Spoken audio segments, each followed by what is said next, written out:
Привет всем! Многие из вас пишут мне личные сообщения, спрашиваете, почему нет новых видео, почему не снимаю. Ну, друзья, нет сейчас соответствующего настроя. Жду, когда появятся хорошие новости, но по-прежнему ничего не меняется. Но все-таки решила сегодня попробовать заснять для вас видео. Много разных мыслей за последнее время крутится в моей голове, в том числе глобальных вообще, почему мир так устроен, почему все так, почему так, друзья. Вот, и начну свое видео, к сожалению, с плохой новости. Вчера, 8 марта, не стало нашего соседа Шафибая. Вот здесь его отель. Часто он сидел именно на этом месте. Вот сейчас проходишь мимо и вспоминаешь, ну, вообще, честно говоря, не верится, что его уже с нами нет и никогда не будет. Было ему 53 года. Детей у него не было. Жена, ну, я не знаю точно сколько лет, но на вид, мне кажется, лет 45, моложе его. По здоровью не было у них детей. Опять же, у Шафибая, я же как говорила, много хронических заболеваний, поэтому он, собственно, и не выдержал эту тяжелую операцию. И примерно через 10-11 дней после того, как его прооперировали, он умер.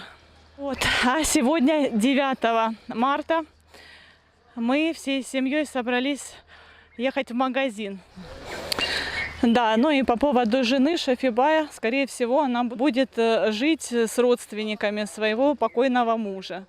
И, скорее всего, в этом же отеле с его старшим братом. И, ну, будет просто жить с ними, по хозяйству работать, стирать, убирать, готовить, кушать.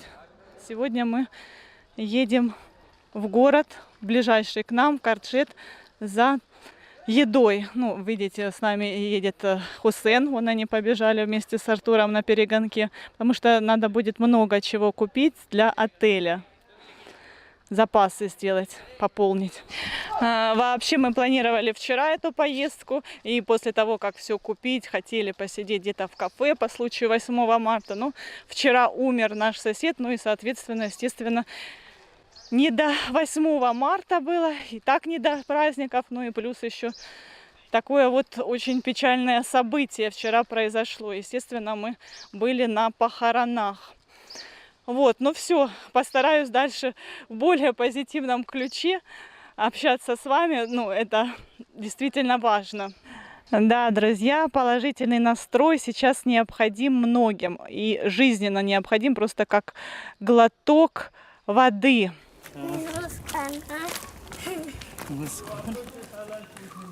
Я сейчас без микрофона попробую. Мне показалось, сейчас прослушала то, что я до этого записала. Мне кажется, что без микрофона звук даже лучше, чем с.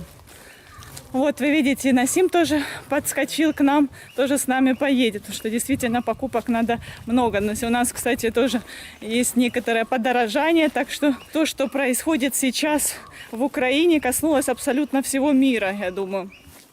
Вот, и нам сейчас надо купить масло подсолнечное, рис, муку, ну, в общем, все такие вот тяжелые вещи, и нужна помощь. И Насим, как повар, тоже будет подсказывать, что именно, что конкретно у нас закончилось, что надо купить и в каком количестве.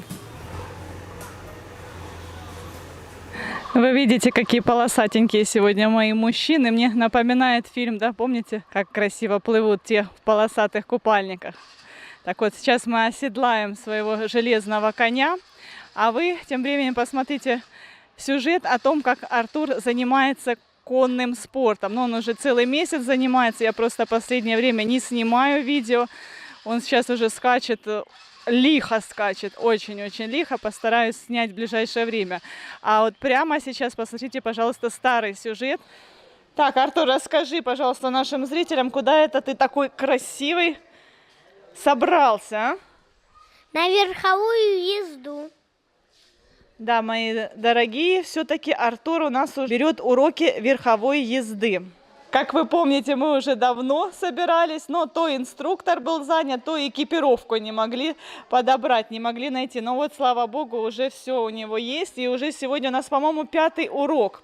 Сегодня вместе с Артуром на скачке. 10-й. Не 10-й, Артур, не 10-й, 5-й урок. Сегодня с Артуром пойдет парам на скачке. А я с ним ходила в первый день занятий. Артур, может быть, тебе помочь? Не, пока не надо. В общем, по поводу костюма. Жилет нам выделил сам инструктор, а все остальное мы уже сами нашли. Вообще, конечно, странно. Здесь столько конюхов, столько туристов катаются на лошадях на обычные прогулки или, ну, так вот берут уроки, инструктаж. Но нет ни у кого вот этой вот защиты, нет никакой экипировки, даже шлемов нет. Это, честно говоря, удивительно. Вот. In proper way, like this. How I'm driving, see. Chalo, come on. Ого, как они быстро скачут, слушайте. Вот это у меня ребенок смелый. Я, честно говоря, вот сейчас как бы воплощаю свою мечту. Мне очень хотелось всегда научиться езде на лошадях. Я смотрела вот эти вот фильмы в детстве, в юности, смотрела и восхищалась красивыми девушками с распущенными волосами, которые скачут на... Не хватило мне мужества и не было, честно говоря, возможности в детстве. Я первый раз села на лошадь, наверное, лет в 28, когда приехала в Индию. Так, и если вы, друзья, спросите, почему мы выбрали именно конный спорт, не только потому, что я любила лошадей и мечтала об этом в детстве и юности, а еще потому, что здесь больше вообще нечем заняться. Здесь в Матаране больше нет никаких секций. Так, смотрите, ускоряются. Какой вообще классный учитель, он все ему объясняет. И Артур молодец. Вот некоторые слова на английском этот мужчина хорошо говорит. И то, что Артур не понимает, он говорит: объясните, а что это значит, что это слово. И он объясняет, находит какие-то, знаете, синонимы. В общем, этот курс будет длиться до тех пор, пока Артур не научится. И он еще по поводу оплаты сказал, что в конце заплатите, когда, ну, как бы увидите результат и оцените мою работу. Ну, как бы он будет брать немало денег, но рассчитывает на то, что он действительно даст Артуру хорошие способности, хорошие знания.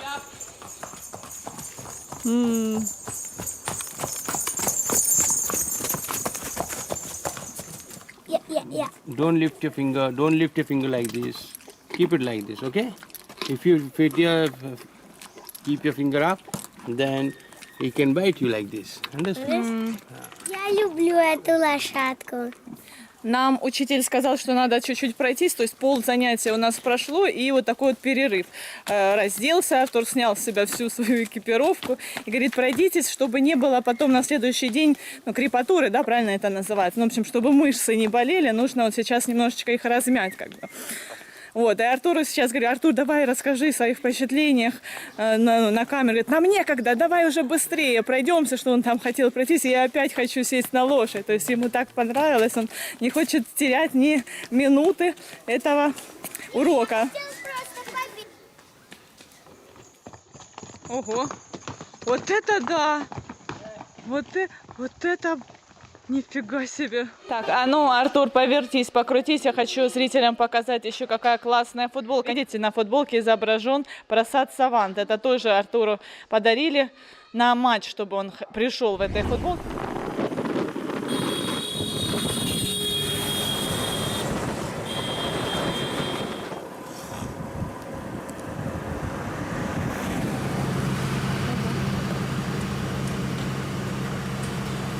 Много школьников, сейчас закончились уроки, возвращаются домой. И вот видите, перед вами сейчас две девочки, две школьницы на байке. Приехали заправиться, как и мы тоже. А Артур сегодня выходной. Знаешь почему, Артур? Ты можешь рассказать зрителям, почему ты сегодня выходной и к чему тебе нужно готовиться на завтрашний день? Что у тебя будет? А я, кстати, и сам не знаю, почему выходной. Ну, я сейчас напомню тебе. У тебя завтра начнутся экзамены, выпускные экзамены.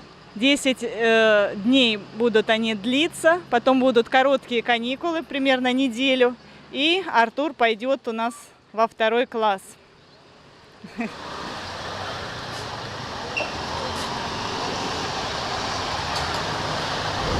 Вот, посмотрите, вот эти вот 4 тележки. Раз, два, три, 4. Это все наши. Понабирали много всего. Вот Артур показывает это ему. Это он сам выбрал рыбалку. Там, честно говоря, выбор был небольшой, поэтому такой вот своеобразный, да, скажем так, уже немножечко он вырос от такого, но ничего. И вот еще конструктор. Так, мне купили тапки. Где мои тапки? Вот такие вот тапки с массаж.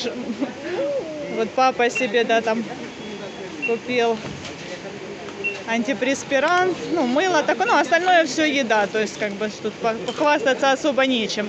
Еда, и причем для отеля. Ну, да, есть еще некоторые вещи для отеля, там, я не знаю, освежители воздуха, порошок стиральный, такое. Вот, и мешки. Мешки. Ребята поехали, ну, они, в принципе, и приехали сюда на такси, и обратно поедут. А мы на байке. Сейчас парам забирает то, что, ну, наше, как бы, личное, а остальное все поедет вместе с Насимом и Хусеном. Кстати, я вам так и не сказала, да, не обратила ваше внимание, что Хусен, многие из вас знают, да, знают Хусена, и вот он вернулся и сейчас работает с нами. У него уже 2 детей, то есть он отсутствовал, собственно, по этой причине, что ребенок был маленьким, жена беременная, потом родился ребенок, какое-то время он побыл со своим малышом и вот приехал опять работать. Вот здесь мы сверху видим одежду, которую приобрел себе Хусен. А оказывается, Насим ничего сегодня себе не купил, он деньги собирает на что-то. Так, а сейчас мы пришли в наше уже полюбившееся кафе. Кафе, где когда-то отобедал Салман Хан. Мы сюда уже ходим, наверное, 4-й раз, но действительно здесь очень красиво. Посмотрите, какой вид открывается, кто еще этого не видел. И здесь действительно вкусная еда. Заказали пиццу и кебаб, чикен-кебаб. Это как шашлычок такой куриный. Вот, сидим, ждем. Немножечко вам поснимаю. Смотрите, людей почти нет. Вот какая-то компания большая. Прям что у меня рука дрожит. Видите, хоть у меня камера и со стабилизацией, но, наверное, ощущается тряска. Так, Артур сразу же у нас взялся за просмотр мультиков.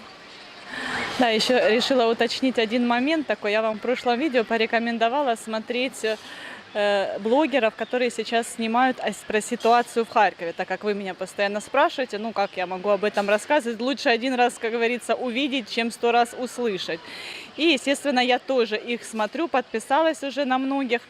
Вот, и когда, после того, как посмотрю видеосюжет, то, естественно, заглядываю в комментарии. И вот что меня удивило. Да, много, конечно, среди комментирующих адекватных людей, но есть такие вот комментарии, которые вообще обсуждать не хочется, а есть еще такие вот, которые, ну, мне хочется как бы объяснить, пояснить людям, потому что там вот чувствуется какой-то вот неуместный сарказм, но мне кажется, что люди просто немножечко не понимают. То есть некоторые зрители пишут, что, мол, а как же так, что вот вы тут рассказываете, что у вас так плохо, а вот я вижу тут в комментариях, сколько людей из Харькова тоже пишут, что вы там пишете, что вас там постоянно бомбят, а сидите постоянно в интернете, смотрите видео и еще и пишете комментарии. Да, и еще такой момент, что вот, мол, снимаете видео, так все вроде бы как спокойненько, бомбы не падают. Так что, ну, ребята, я вам хочу постараться объяснить.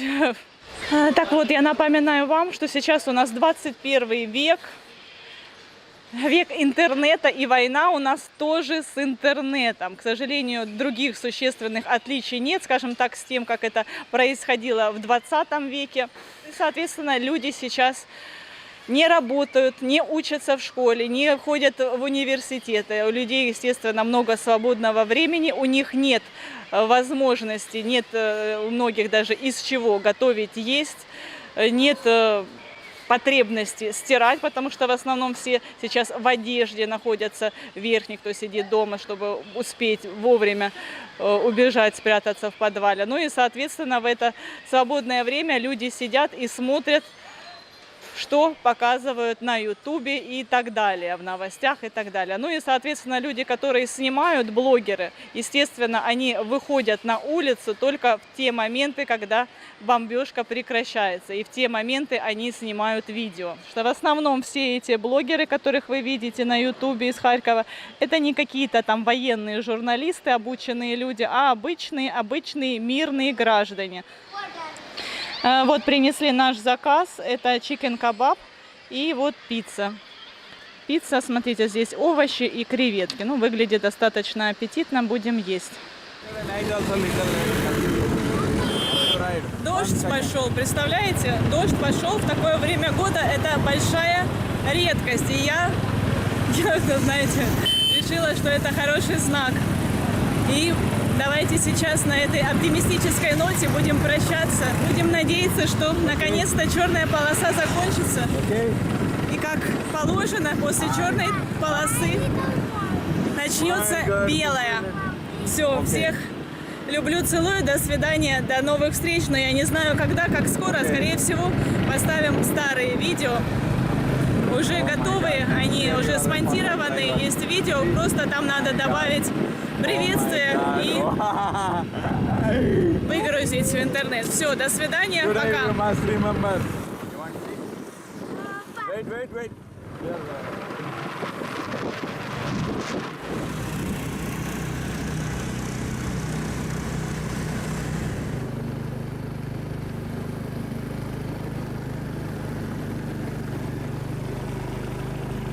Sunset, not sunrise.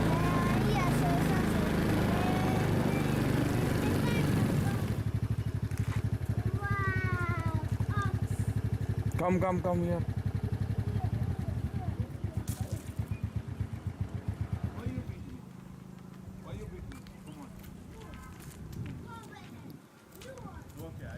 Подписывайтесь на наш канал, впереди вас ждет еще много всего интересного.